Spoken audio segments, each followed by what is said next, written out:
Before I introduce our wonderful speaker, I'd like to share a couple of brief announcements about upcoming programs and opportunities here at the Archives. Mark your calendar for this coming Monday, December 4th. That will be at noon, our next installment in our online series, Research Rundown, Genealogy, History and Genealogy How-To. This month, we will have ADAH reference coordinator Courtney Pinkard will be discussing prohibition in Alabama and those laws, how they affected Alabamians, and resources you can use to research that period of Alabama's history. Our Food for Thought Lunchtime Lecture Series, our 2023 series, will conclude this coming December 21st, Thursday, December 21st at noon. ADAH Registrar Haley Aaron will be presenting Spaces of Self, Diaries and Scrapbooks of Young Alabamians, and sharing some real treasures from our archival collections.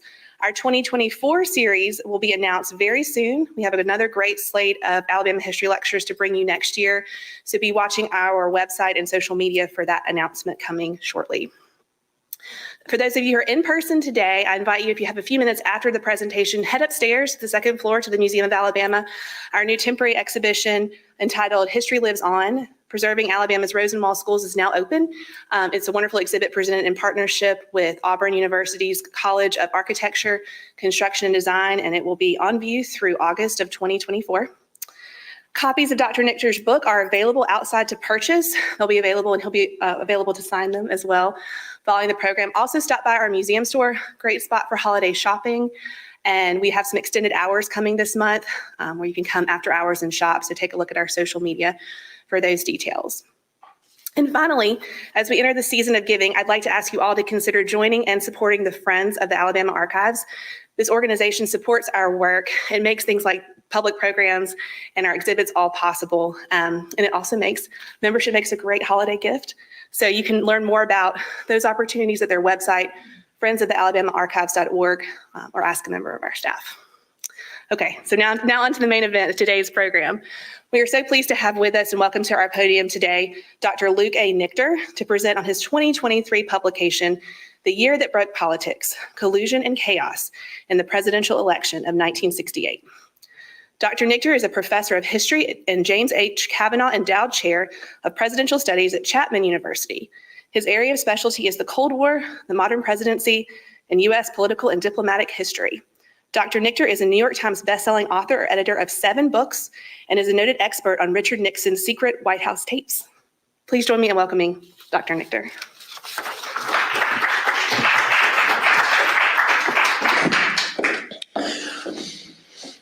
Well, thank you very much. It's a pleasure to be back here. I was saying as we came in, I saw so much of the research room out here. This is one of the places I did research for this book, so it's the first time I've been back since then. And for several years, crisscrossed the state, interviewing the remaining Wallace faithful around that are still around and with us. I think I'd like to start by saying something that actually makes me unpopular at academic conferences. Unfortunately, much of what passes today for political history is not rigorously researched. It's often based on preconceived ideas or on ideological commitments, or really, I would say, conclusions in search of shards of evidence. Any of you who have read into the literature of a historic subject will know this all too well. Most books repeat the same stories over and over again. Very few break any kind of new ground or suggest that the author even went back and checked the sources. And what I try to do ultimately in a book like this is something very different. I think when writing a book, especially one on a complex, controversial subject like 1968, there's no shortage or substitute for spending a lot of time in archives. And over the last 10 years, I've spent about an average of 100 nights a year on the road to do work in archives and to visit historic sites and museums and interview former officials. And I think that's really the only way you can possibly have fresh insights to offer on subjects that have been written about so many times. And I think that's been written, and that brings us to 1968. As I stand here, I don't know how many books have been written on the 1960s or specifically on 68. It's easily hundreds, if not thousands, and perhaps even tens of thousands at this point. However, this is the first one that had cooperation from all 4 major sides in the presidential election that year. And I was born in the late 1970s, so I was not alive in 1968, so I've had some learning to do and reading myself. But to remind younger people in the audience especially, we're talking about the four sides as incumbent or outgoing President Lyndon Johnson, his Vice President Hubert Humphrey, who would go on to become the nominee later that year, former Vice President Richard Nixon, as we knew him then in 1968, who would go on to become the Republican nominee that year, and former and future governor of Alabama, George Wallace. And I think the thing that I take away from the time in archives and interviews, more than anything else, is it felt at times like I was putting together a kind of puzzle and figure out where does all this evidence go? And that kind of leads to why I chose the right-hand side of this image. And I think in this book, there's no more important part of this puzzle than the left-hand side of the slide, these sort of famous silhouettes of Lyndon Johnson and Richard Nixon on the cover of the book, and what was going on behind the scenes during the course of that election year. And in that way, the book is also a reminder that each week, while we respond to events, we're again on the path to another controversial, polarizing presidential election, that there's so much we don't know that goes on behind the scenes each week. And so this is also a story of what goes on behind the scenes in politics in a critical year in US and world history that only recently now we're able to learn more about due to the opening of new evidence.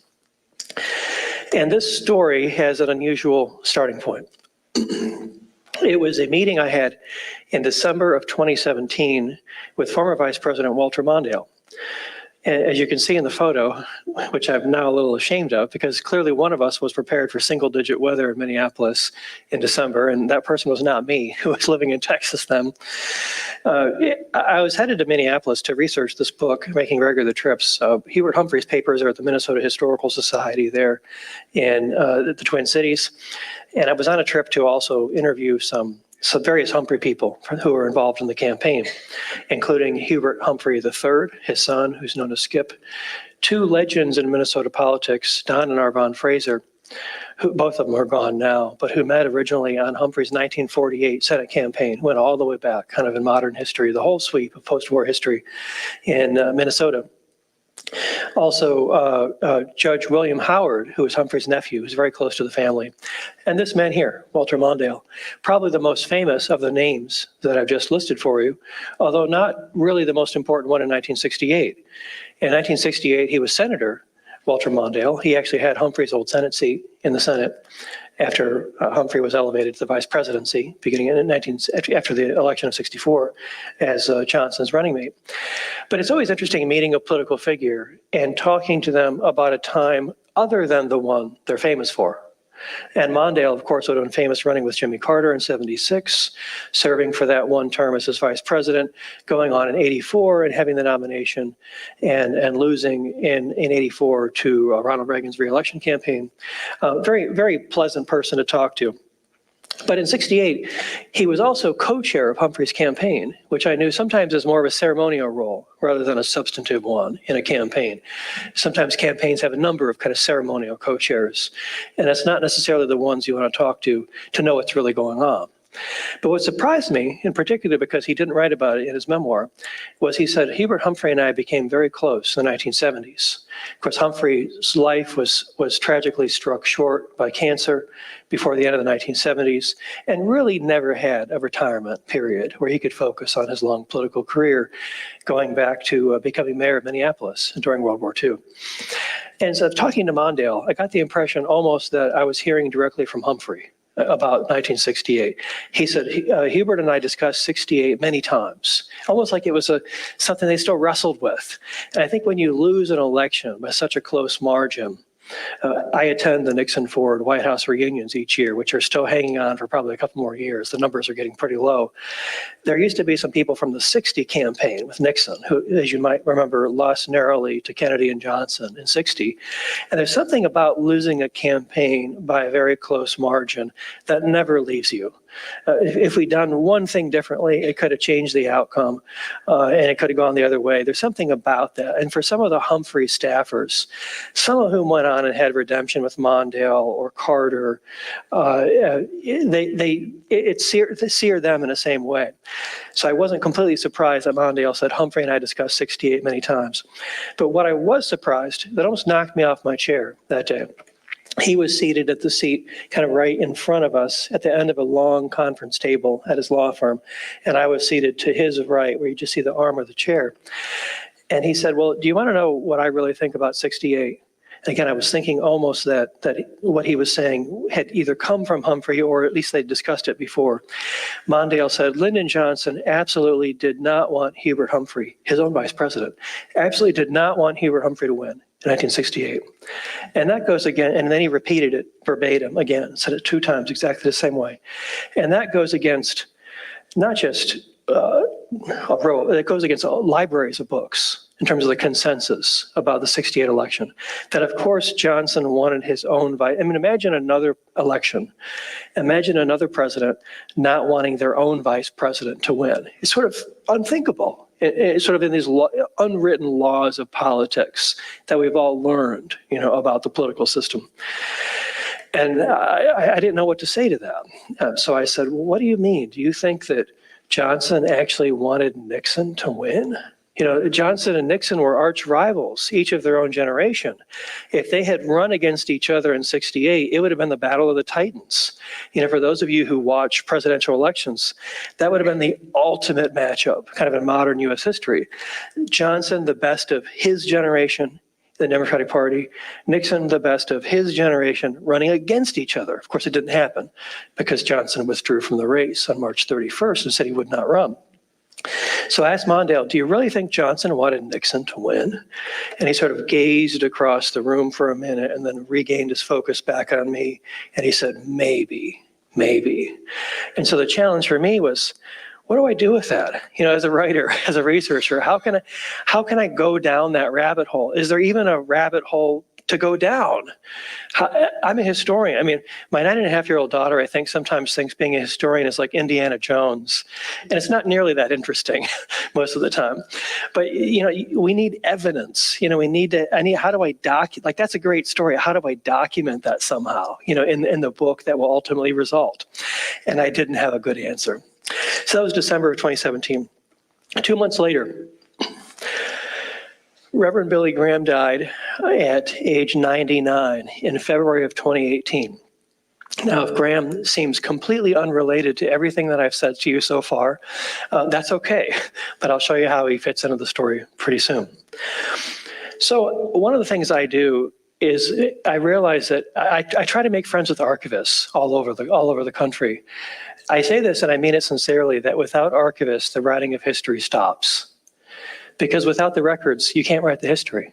There's going to be no new discoveries of knowledge without the evidence, and there's not going to be evidence without archives and museums and historic sites and the archivists who make those things available. And so frequently, if I have friends in the archival world, I'll call up and, what are you working on? Have you acquired anything new, anything interesting coming up? And just as I did, so first thing I did when I came here today, kind of what's new? And the archive's kind of always interesting to kind of check the pulse of an archive, one like this that has rich collections. And there was an archivist in Wheaton College. Wheaton College was Billy Graham's alma mater. It still has a building on campus called the Billy Graham Center, which contains kind of a makeshift museum of his ministry and career. And at the time, had his papers before they began to move to Charlotte to the Billy Graham Library. And she said, there's something here that you might want to come check out. So I drove over. And this is something you're going to hear more about in the future. All I can do is really tease it, but I'm going to talk about it for the remainder of the presentation today because it really is the newest thing in this book that really changes our understanding of the 1968 election. Billy Graham, dying at age 99, had about 70 years of personal papers. That puts his own archive on the scale of, I would say, one of the smaller presidential libraries maintained by the National Archives. The Billy Graham Library in Charlotte, and maybe perhaps some of you visited, is gradually being built up into a major research facility. So he grew up on a dairy farm outside of Charlotte, and they've moved the building, kind of the home, brick by brick, and reassembled it there. There's the museum, which has been open for a number of years, the final resting place, and now they're building up a research capacity and an archive to gradually, I believe his papers had to be, I don't know how many semi-truck trailers moved his papers, but from 6 different locations in the country, starting with where his ministry was located in Minneapolis in the 1940s. And the collection that really caught my eye was what he called the VIP notebooks. Parts of it he'll actually call a diary. I would call it kind of a somewhere in between a diary and a scrapbook. And the VIP notebooks document verbatim contact with presidents, their families, and top staff beginning in 1950 with Harry Truman, and they go all the way to 2014 with Barack Obama. I mean, imagine that for a moment. And this verbatim content, as far as I've seen, is not anywhere else in a presidential library or at the National Archives or anywhere that I've seen. Graham's own authorized biographer didn't have access to it. I mean, this is a set of materials that you are going to hear about again, and will probably generate many books going forward. It's still very restricted. These are not records that, say, the National Archives has, that belongs to you and me and every other taxpayer that we have the right to go in and inspect. These are private records controlled by the Grahams. And so when you're working with private records, especially, you're dealing with copyright concerns and getting approvals, and in this case, negotiating with the General Counsel's office there to use specifically what I was allowed to use is in the book.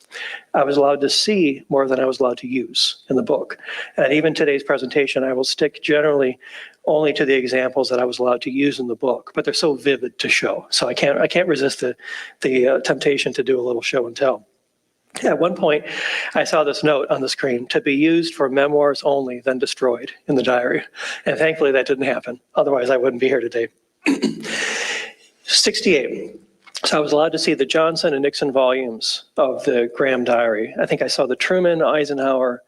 There's not much on Kennedy, seen Johnson, Nixon, Ford, and the more recent presidents are still restricted. Anyone who is still living or anyone within the past 30 years were the rules that I was allowed to use. I was allowed to see everything under those conditions, but anything I wanted to quote from, I had to get specific permission for each quote from the General Counsel's office in Charlotte. 68. I would argue that Billy Graham was the most important person in the country in 1968, other than the three people on the ballot and perhaps Lyndon Johnson. In terms of, I have a whole chapter in the book called Messenger that shows the role that Graham played in 1968, serving as a kind of, call it an intermediary, a messenger, a back channel, whatever you prefer, between Johnson and Nixon. Also with Governor Wallace, California Governor Ronald Reagan, former President Dwight Eisenhower. I mean, anybody who could have influence in the outcome of the 68 election. I think I once calculated that Graham had known them by the late 1960s, an average of 20 years. So he had reached the peak of his profession just as they had reached theirs in politics. And he had this really unique network that he could tap into to kind of constantly check in on, is Reagan really going to come in? Is Wallace really going to run a serious 50-state campaign? Who is Eisenhower going to endorse? And what's that endorsement going to look like? I mean, he's constantly back and forth between them. And he wrote about it a little bit, and Graham did in his memoir, but I mean, the vast majority of this is not on the public record yet that I have here with you today. I would summarize Graham's overall goals in 1968 as one, uniting the conservative vote, or at least trying to prevent its being split between candidates in 68. 2, convincing Nixon to run. And 3, the most interesting task of all, bringing together LBJ and Nixon so that they realized they needed each other for their own legacies. And so that's how I'll spend the remainder of my time with you. It's kind of breaking out each one of those and giving you some samples from the diaries. You know, I want to say one more thing first. I think because of Watergate, we often look back and see that Graham was the closest to Nixon. But that really wasn't true in 1968. He was closest to LBJ. I think they had the most in common personally, as well as professionally and even politically. I think a true Southerner really didn't consider LBJ to be a true Southerner, because I find him to be really more Southwestern. You're born in Gillespie County in Texas. And you're born in 1908 in Gillespie County, that's about as far southwestern in the country that you can go at that time. Arizona and New Mexico aren't states yet, they're not organized. California really has a different kind of tradition between Southern California and Northern California. Lady Bird was considered a true Southerner because she was really deep East Texas, almost Louisiana, just north of Beaumont. So she was really, sometimes Johnson would send her into the South because even her own accent was much more genuine, than his was. And likewise, Graham from Charlotte, also kind of on the periphery of the South. But like Johnson, I think moderates within their own party both consider themselves to be lifelong Democrats, although I don't know how they always voted. Pro-civil rights at a time even when that wasn't popular. Graham beginning, I think, in Chattanooga in '53, even when he spoke in officially segregated venues, ignored the rules, never followed those rules as far as I've ever found in the evidence. So they had a lot in common, kind of personally and professionally. So if you're going to unite the conservative vote, or at least try to prevent its divisions, how do you do that? And by the way, don't feel the temptation, unless you want to read ahead. I'll make sure to cover everything on each slide before we advance this. I'll give you plenty of time to go through that, so don't feel rushed to both listen and read at the same time. To unite the conservative vote in the 1960s meant outreach to both parties. There were many conservatives that were Democrats and many who were Republicans. And most important, if you believe that Richard Nixon deserves another shot at the White House, see, Graham said in '60, after Nixon's close loss to JFK, he said, you're going to get another chance. You're still a young man, you're 47 in 1960 when Nixon lost. And then he lost more decisively for the California governorship in 1962, but he was still a young man. Even in '68, Nixon had just turned 55. Seemingly very young by our political standards today, regardless of your politics. And so I think, Graham, the most important thing, if you're going to have bipartisan outreach, is you've got to, if you want to see Nixon in the White House, you need to then get it, before that, you need to get him nominated. And before that, he needs to survive the primaries. And before that, you need to start at the most important element, which is bringing together Eisenhower and Nixon. And much has been written over the years about Eisenhower and Nixon having an awkward relationship, perhaps a terrible relationship. And I just don't think that's borne out by a lot of the evidence. But I do think there had been drift between them, between Eisenhower and Nixon. And that's what's addressed in this first example here that I'll read a portion of. So this is part of the Graham diary, just before so I is Graham. And this is after a meeting with Eisenhower. Just before I was to leave, he is Eisenhower. Billy, there's something I want you to do for me. He said, you're going to see Dick Nixon tonight. I said, yes. He said, I've always felt since 1956 there's been a little something between Dick and me. I've never been able to put my finger on it, but I think it goes back to the day I called him in and told him I wanted him to decide whether he wanted to be my running mate that year or not. I told him to carefully consider the pros and cons. I told him that very few vice presidents ever make it to the presidency, that it might be better if he accepted an important cabinet post, but that I would leave the choice to him. He said, Dick has always been courteous, polite, and thoughtful, but I've always felt that this caused a slight rift between us. I wonder if you could tactfully talk to him about it sometime. I promised him I would. And this has been blown up into this myth, really, that there was this terrible relationship between Eisenhower and Nixon. Frankly, the way I look at it is, if you're Eisenhower, so if you're a 5-star general, you don't really need politicians. And I think Eisenhower tended to treat politicians like Nixon as sort of almost junior officers, in the Army. I don't think he treated Nixon any worse than he treated any other politician. But I think this did create a rift. In 1956, there was talk of Nixon coming off as Eisenhower's running mate when he ran for re-election in '56. And that's been widely interpreted as a demotion. And the Graham diary suggests that's not really true. Eisenhower, not from a political background, believed to be president, you needed to have executive experience, whether it be in the military, whether it be in business, perhaps governor of a large state like California, which had just passed New York in terms of the nation's most populous in the early 1960s, which I think is why Nixon actually ran for this job that otherwise he seems very ill-suited to after being vice president for 8 years. And so the first thing Graham does in the lead up about a year before is make sure that relationship's okay. And Graham's even at this point encouraging the dating relationship between David Eisenhower and Julie Nixon at this time, who had become married later in 1968. So I think there's even more going on behind the scenes. So sort of bring these two families together in a way that they can't be separated, almost like the intermarrying of royal families. And other outreach to Republicans that are in the diary include California Governor Ronald Reagan, who I think has a role a bit like Gavin Newsom to Joe Biden in 2024.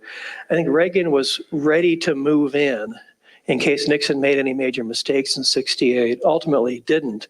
And the Graham diary suggests, again, that Graham was at the center of this, that the understanding between Nixon and Reagan was, as long as if Nixon didn't have the primaries, the nomination secured by the Oregon primary, that Reagan would be free to move in.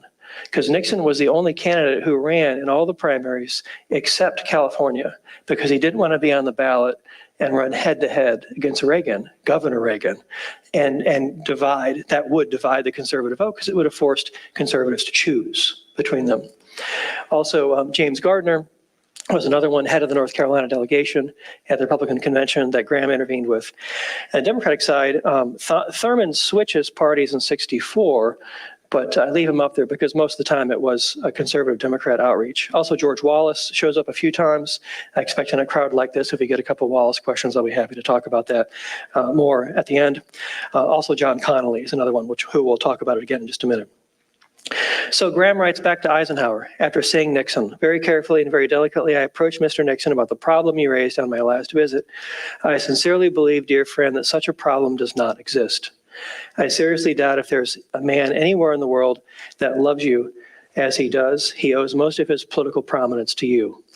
So if you're Graham, first box is checked. You don't have to worry about a rift between Eisenhower and Nixon, or Eisenhower coming out and endorsing someone else not named Nixon, on the Republican side of the ticket, which is an endorsement that George Romney wanted, Reagan wanted, and others. Sometimes people say, what could Humphrey have done differently? Because it was a close election, about 500,000 votes in the popular vote. Not as close on the Electoral College, especially when you add up the Nixon and Wallace totals against Humphrey. But some people ask me sometimes, what could Humphrey have done differently in '68 to have got across the finish line? And I think my answer, as Graham was aware, is permit the conservative vote to be divided. If Humphrey had done that successfully and brought over more of the LBJ moderates on his side, that's what really could have denied Nixon a victory in '68.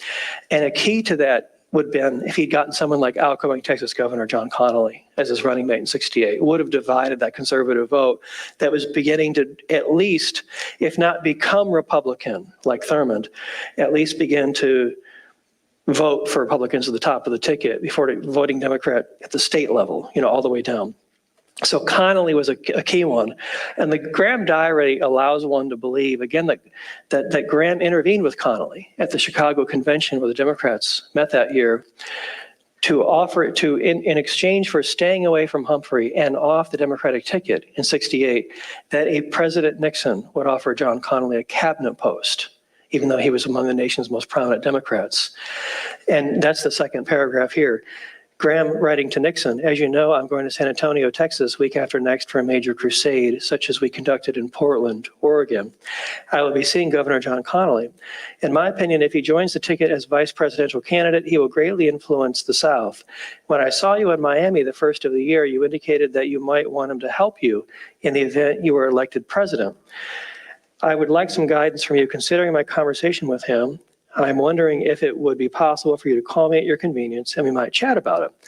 As you perhaps know, he is probably my closest friend in the Democratic Party.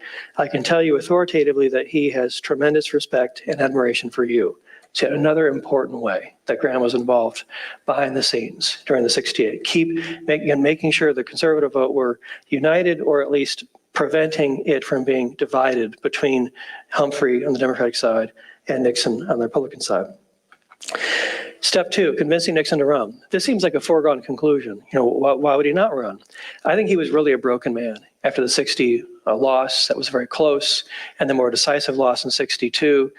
He threw away his political career. He left California in early '63, moved to New York City to practice law. Not exactly the place you want to go as an aspiring conservative politician. You don't obviously have any kind of base there whatsoever. I think that really shows Nixon thought he was done at that point, or at least done for the foreseeable future. And Nixon, I think, was really on the fence. Late late 67, early 68, he was on the fence around Christmas time, New Year's, whether he's going to run again. I think that what he went through personally, what it put his marriage through, what he put his two daughters through as a result, I mean, imagine losing a third time. I don't even know if Nixon would have been employable at that point, in almost any major industry, losing 3 times. And so Nixon asked Billy Graham to come down to Key Biscayne, and it gives him some counseling on what he should do. And I'm not going to suggest that Nixon wouldn't have run without Connolly's intervention, but a few days later, Nixon did cable Graham and say that his advice in Key Biscayne was decisive. And Julie Nixon Eisenhower wrote in a book called Special People later in the 1970s. There's a chapter on the Grahams where she also says that Graham's intervention at this time was decisive in her father's decision to run. So the trouble is, when Nixon asked Graham to come down, Graham has just come down with viral pneumonia. And he's so ill that he doesn't even want to go home to bother his wife in Charlotte. He's staying at a Holiday Inn outside of Atlanta, and he's canceled his whole schedule. And he's going to rest for as long as it takes before he goes home. So Graham tells Nixon, I can't come down. I'm not well enough to travel. And Nixon says, but I need you. And Nixon says, I'll even reimburse you for the cost of a private plane. This is kind of elsewhere in the diary. And so this is the first excerpt. Graham goes down. Mr. Nixon and I sat and talked for an hour, and there's several pages in the diary about their conversations in Key Biscayne. Then we decided to walk casually down the beach. This is on the Atlantic side of Key Biscayne, kind of down. There's a beautiful state park on kind of the southeastern corner where there's a lighthouse down there. It still kind of looks more or less the same today. We became so intense in our discussion and conversation that before we realized it, we'd walked well over 1.5 miles to the lighthouse. We turned around and walked back. I was getting weaker all the time. This is references to Graham not feeling well in the diary. And when Graham's getting ready to leave, I think it was a New Year's Day or January 2nd, he's staying, this is the second paragraph on the right-hand side, he's staying in Villa 15. Nixon asked Graham, well, what's your conclusion? What should I do? And this is Graham writing in the first person, I turned to him and said, Dick, I think you should run. If you don't, you will always wonder whether you should have run and whether you could have run or not. You are the best prepared man in the United States to be president. I know there are certain elements of the press that are going to cut you to pieces. There's also serious doubt as to whether you can make it or not. But I think you owe it to yourself and to your country to run for it. And then Graham's third charge that year, the most interesting one, I think, bringing together LBJ and Nixon. The first paragraph excerpt. This is Graham writing. One of my objectives during the past few years has been to say nice things about Johnson in the presence of Nixon, and nice things about Nixon in the presence of Johnson.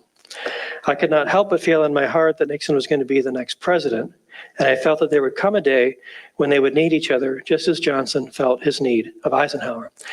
Eisenhower was really the model for the post-presidency in terms of you don't serve on corporate boards, you don't give paid speeches, you donate a house, in this case the Gettysburg Farm, to the American people. You give confidential advice, you stay out of politics as much as possible, out of the media. I mean, how times have changed on both sides. And you give advice to your successors, whether they're a Democrat or Republican, makes no difference. And so Johnson knew that he benefited from that in the White House with Eisenhower. And I think Johnson saw that as his model for whoever his successor would be, and thought that he could serve in that role better for someone like Nixon than Humphrey, ultimately. But Johnson was reacting to events that year, just like many Americans. On March 31st, Johnson withdrew on television from the ballot, said he would not run for re-election, and he would not accept the nomination of his party later that year.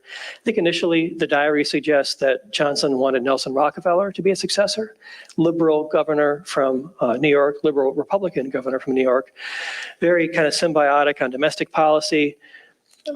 Vietnam, they were more or less compatible. But then by about May, this short romance was over because Rockefeller started making critical speeches of Johnson's handling of Vietnam with the help of his Vietnam advisor, Harvard professor Henry Kissinger, who just passed away last night. And so that romance didn't work with Rockefeller. And then after the assassinations of King, Martin Luther King, and then Robert Kennedy, right after the California primary, that effectively dealt the nomination on the Democratic Party to Hubert Humphrey at that point. And Nixon had it more or less locked up on the Republican side. When Graham was in New York at St. Patrick's for the funeral for Robert Kennedy, just like roughly the entire cabinet, roughly a quorum of the Senate, and probably a third of the House of Representatives for that funeral, which really shook the political establishment, the assassination of Robert Kennedy. And while Graham was up there, Johnson said to him, when you're done here, can you come down to Washington? I could use some spiritual counseling, was the way that Graham puts it in his diary. And this part of the diary is exceptionally detailed, where Graham talks about flying down to Washington on a campaign plane full of mostly former Robert Kennedy staffers. He says it's one of the most depressing flights I've ever taken in my entire life. He talks about checking into room 304 in the mansion, which is the room he normally stayed at in the White House when he was a guest of Lyndon Johnson's. Kind of very detailed, what he did. This is the weekend following the funeral up at St. Pat's in New York City. And the next morning, Johnson summoned Graham to his bedroom. And those of you who read books on Johnson, he did some of his He had some of his best political conversations early in the morning while he was still in pajamas under the covers, because that was a way to bring in a confidant away from the West Wing, away from the eyes of the press. And you could come in, you could go. It wasn't documented, your activities, your comings and goings, the way the rest of the White House was. So Graham came in that morning, and his diary suggests that Johnson got right to the subject of politics. This is LBJ, he said that he thought Richard Nixon was going to be elected the next president of the United States. He said Nixon is probably the best qualified man in America to be president. He said, I don't always agree with him, but I respect him for his tremendous ability. I told him that if he gave me freedom to tell Mr. Nixon just what he had said, that it would be of great encouragement to Mr. Nixon. He said, by all means, tell him. And so from June, for about the next 5 months, Graham goes into this messenger role, passing messages back and forth. And there are several in the book that I discuss. We'll have time today to talk about just one more that's kind of interesting, which happens around Labor Day. Just after Labor Day is the traditional kickoff for the high season of presidential campaigns. That's almost been entirely forgotten today because campaigns seem to never end. They kind of go on and on. As soon as one's over, it seems like the next one's already starting. Just after Labor Day, Billy Graham and Richard Nixon both found themselves in Pittsburgh. There was a photo taken of them. Graham was there for one of his scheduled rallies that year, and Nixon was there for a political rally. And they were both staying at the same hotel, the Pittsburgh Hilton. Nixon was staying one floor above him. They had breakfast one morning when another one of these messages came together that Graham was asked to pass to Johnson. And this is the excerpt from their breakfast conversation in the Graham diary. It was also during the conversation that Mr. Nixon asked if I would be willing to visit President Johnson privately and give him a private message from him. He said, Billy, you are the only one that could do this. I immediately agreed that I would, with the understanding there would be no publicity. He began to give me the points he would like for me to make to President Johnson. I immediately began to realize this was a bit of history in the making. I took a scratch piece of paper out of my pocket and with a red pen scratched down hastily and briefly. And behind here in the image is the copy of the page of those notes that Graham took down. Again, don't strain yourself to read them because in the next few slides, I'll break out each one of the 6 points to show you. Graham's handwriting is even worse than mine, so it took a little while to get this figured out, but I think I've got it down. So this is the next message, and maybe perhaps the most important, and what I would describe this sort of growing non-aggression pact, between Johnson and Nixon. So imagine calling the White House and asking for an appointment with the president. And when you're asked by the appointment secretary, what's the purpose of the meeting, you say, I can't tell you that, it's private. I'm not sure any of us in this room would have the success that Billy Graham had when he called in September. Jim Jones was the one who took the phone call, who's still around, who's one of the ones I interviewed for the book. So on Friday, September 15th, 1968, again, this is Billy Graham, flew to Washington to see President Johnson. It was one of the few times I'd ever asked him for an appointment, and I told him it was of a private nature. He took me into his office, and I took out the scratch piece of paper and went over these point by point. He was not only appreciative, but I sensed that he was touched by this gesture on Mr. Nixon's part. It was my private judgment this might be unprecedented in history, between two leaders of the Democratic and Republican parties in these particular circumstances. And so I go through each point. This is Graham's handwriting and then a transcript. Sometimes it's on a little bit of a shorthand, a transcript of what that handwriting is. So 6 points. Point 1, this is Nixon speaking in the first person as Graham's conveying it to Johnson in the Oval Office. Nixon, I will never embarrass him. Him, of course, is LBJ. I will never embarrass him after election. I respect him as a man and as a president. He is the hardest working and most dedicated president in 140 years, which was a direct appeal to one of Johnson's political heroes, Andrew Jackson, going back to the 1820s. Point 2, I want a working relationship with him and will seek his advice constantly. And that's the Eisenhower, role as post-president. Point 3, want you to go on special assignments after election to foreign countries. That would have been especially prestigious for Johnson, who is not known to have a lot of strength in foreign affairs. So that would have been especially prestigious for him, just to, not even to do it, but just to offer that to him in retirement. Point 4, must point out some of the weaknesses and failures of the so administration with a little dot and then the dash, but will never reflect on Mr. J personally. Point 5, when Vietnam is settled, he will give you a major share of credit because you deserve it. And point 6, we'll do everything to make you great in history because you deserve it. When I saw this part of the diary, and there's more in the book, I'm not aware of anything else like this in modern U.S. history. And to think at that moment, Nixon had given Johnson all the ammunition he needed at that moment to blow up the Nixon campaign. This is mid-September of '68. Voters aren't going to the polls for another 2.5 to almost 3 months. Of course, Johnson didn't do that. He kept quiet. And he hinted at some meetings with Graham, but none of the people involved in this wrote about it, during their lifetimes or ever spoke about it. Almost every oral history transcript that I've ever read wraps up a similar way. You're asking someone about their memories and their career, and the final questions are usually something like, is there anything else you'd like to talk about or any other story you'd like to share, during our time? It's kind of one last chance to make sure they told every story they want, that you're trying to get down on the historical record. And that's how the final lines are of Graham's interview oral history with the LBJ Library, done in 1983, which itself is odd. Presidential oral histories are normally with former staffers. And as far as we know, Graham never served in any administration, Johnson's or any others. And checking into the provenance of this oral history, it appears that Lady Bird directly asked Graham to sit for this oral history, which was done about 10 years after most of them were done in the early 70s. And so the final lines, well, Dr. Graham, I don't want to keep you. I know how very busy you are, but you've answered some questions. Graham says, I'm sorry to be so. If you can think of other things, I'll be available for another conversation. There are some incidents that would be historical that people don't know about that I'm not free yet to tell. And when I read those lines, sort of the weight of them, I don't know exactly what he's referring to, but I suggest it's that Graham was much more important politically. That has been documented. And certainly that's the case for '68. And I'm sure other times, and maybe we'll know more about those when the Graham's diary is opened. So in terms of concluding thoughts, one of the most interesting books, one of those interesting questions raised by this book, it's not actually in the book, is if you're like me, typically we watch politics, as I say it, at least for myself, from the cheap seats, almost like kind of actors on a stage. It's almost like kabuki theater. And you know what we're told is going on, but sometimes you get glimpses of a back room or something that goes on behind the scenes that's really part of a world that at least I'm not part of and rarely gets documented, but is so important to telling fuller stories in history for why things happen the way they do.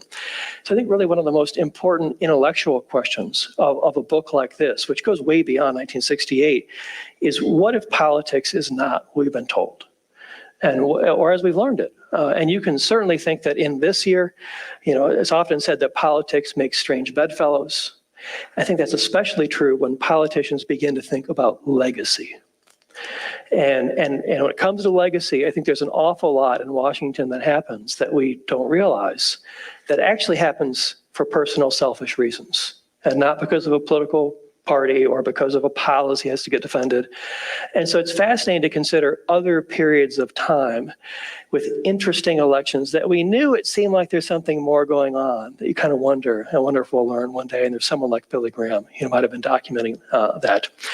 So with that, I will end and be happy to talk about anything you'd like about Graham, the Wallace side, or anything else from that year. Thank you.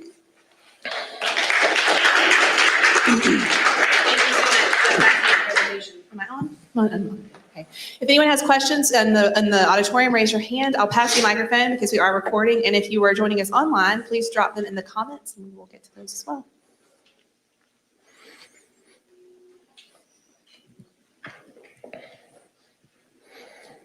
Thank you for a fascinating talk that is so centrally focused on the importance of archival records. So really fantastic.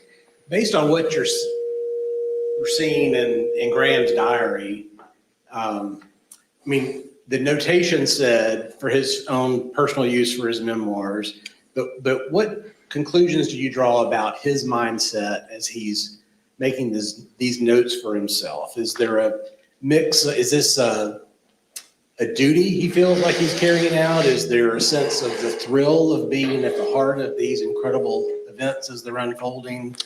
Is it a burden in any fashion? What conclusions can you draw? I mean, those are great questions. As a historian, you're trained to go into an archive. You're trained to learn how to request a box of materials. You're trained to have that box served to you and to go through them and learn how to collect data and interpret that data and sort of triangulate that data with what was already known in the literature. But what you don't know is what you don't know. And so even in the case of the diaries, is this, even for 68, is this 100% of what he experienced? Is it 1% of what he experienced? I mean, what was Graham's own sampling procedure to decide when he's going to write something down? Some of the diary is handwritten and kind of looks like a traditional diary. Some of it is obviously dictated because it was typed verbatim. So it might have a note like, to an assistant, I got interrupted here and now I'm going to pick it up with this story. I mean, there would be like instructional notes that were also typed out. Part of it is more like a scrapbook. If Graham went to lunch at the White House that day, it might be a White House lunch menu kind of stuffed into the volume, and it might have some of Graham's handwriting on it or something that the president leaned over and said to him, kind of scratched on the back. So it's kind of, it's different than other materials like this I've seen. It really is kind of a hybrid.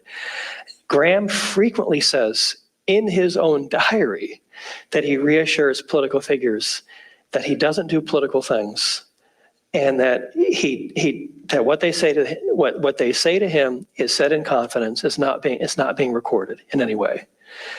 And so I believe that this book is entirely positive for Graham, but it will cause some conflict, within like Graham and religious scholars, which is a little different than what I do, because Graham always insisted he was not a political figure. Well, that may be true, but he certainly was involved in political things from time to time.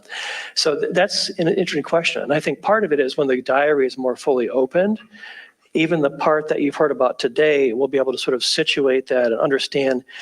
Are other parts like, I have heard that in other parts of the diary, I've not seen this, that Graham was instrumental during the Lewinsky scandal with the Clinton marriage. I have heard that Graham was involved in Gerald Ford's pardon of Richard Nixon. I mean, there's all kinds of things that that are not in the book, that go beyond the book. But I think Graham was really important, even more than what you saw today. So it's a great question. And I think it's going to be a lot of years till the 70 years of personal papers are more fully opened in Charlotte, until we have a better sense of this. The biggest challenge of finding something like this is I felt like it was almost like protecting a trade secret.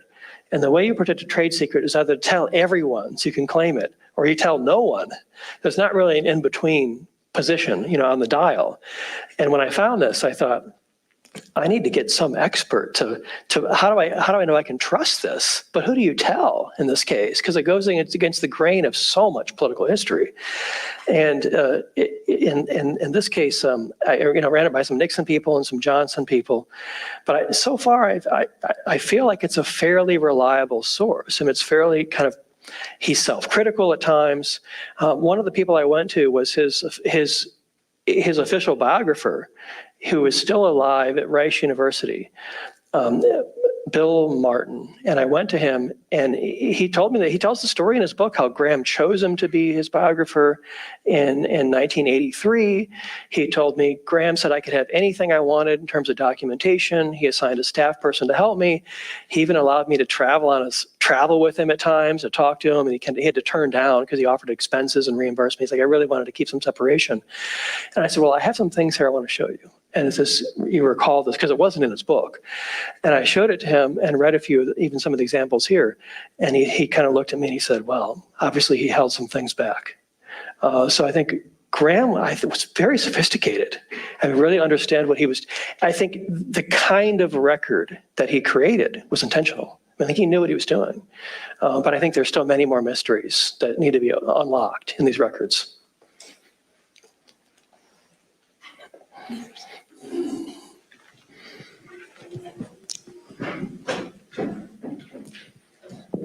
Thank you for coming here today. I was wondering if you could speak for just a moment about Graham's impressions of the Wallace campaign, Wallace himself, or if they did have any sort of contact like he had with Nixon and Johnson, what that might have looked like. A question I'm not surprised to get in Montgomery, Alabama. Wallace does make a number of appearances in the diary. I mean, there's the actual volumes of the diary tend to be like Truman Volume 1, Eisenhower Volume 2. I mean, they're really named for presidents. Occasionally a vice president or I think Lady Bird Johnson, because she lived 34 years after her husband died, had lived long enough that she had her own volumes. I didn't see all that because that gets into Lucy and Linda, and that's more recent, and they're still alive. Some of that was restricted. My recollection, I have a couple of recollections of Wallace. Graham said in the diary that Wallace was one of the greatest orators of the 20th century. Really thought he was a tremendous speaker. I think this is my interpretation. My interpretation of Graham's opinion on Wallace is that he was a powerful figure who was a very talented politician, but that he didn't think he was right in 1968 to be president. He thought the nation really needed someone who could be a healer in 1968. I think both Democrats and Republicans in 1968 agreed on one thing, maybe only one thing, and it was to turn the noise level down after 1968. The war in 500,000 troops stationed in Southeast Asia, but also call it the negative consequences of the Great Society, crime, unrest at home, the effective draft, the Vietnam draft on young people, college campuses, having all kinds of turmoil. I think he felt Wallace's particular talents were not suited to a year that called for a healer and someone to turn the noise down.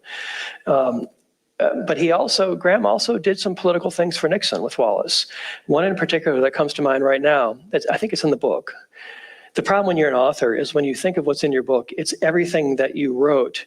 And a lot of that was cut ultimately by some editor because you're always out of space.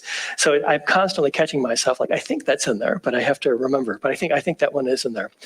On the eve of the Oregon primary, which is one of the very last ones, right before California, Nixon was very worried that how serious was the Wallace campaign going to be? I mean, Wallace really did the unthinkable. We don't see this in this country very often, maybe once a generation. Ross Perot in 1992, I think polled as high as 39%.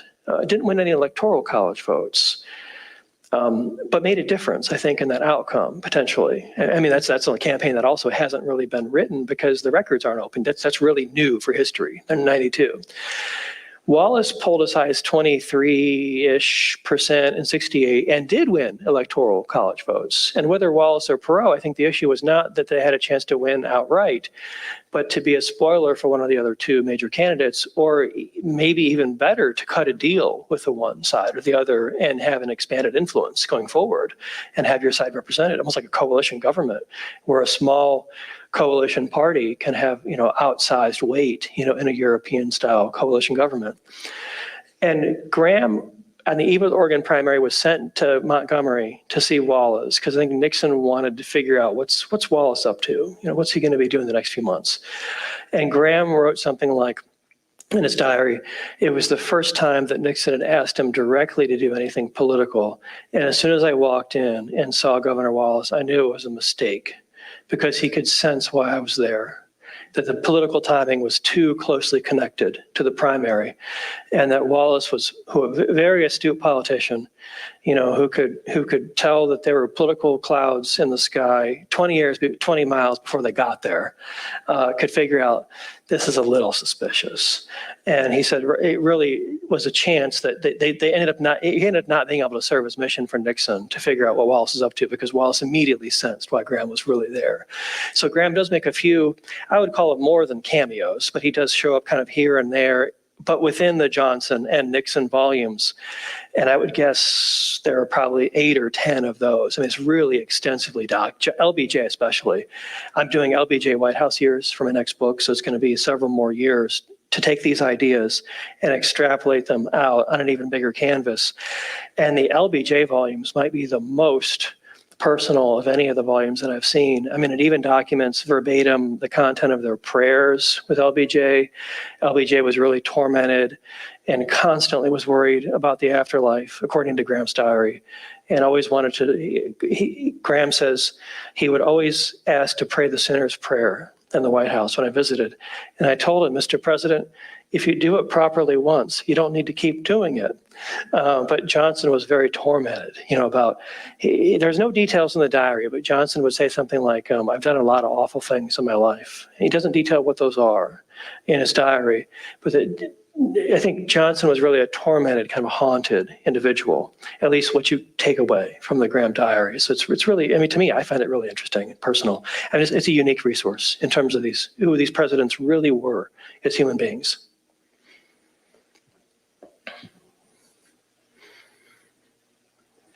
All right, well, there are no more questions. Thank you again. And sure. Books are for sale, and Dr. Nichter will be here to visit for a little while. So thank you all again. Have a good day. Thank you.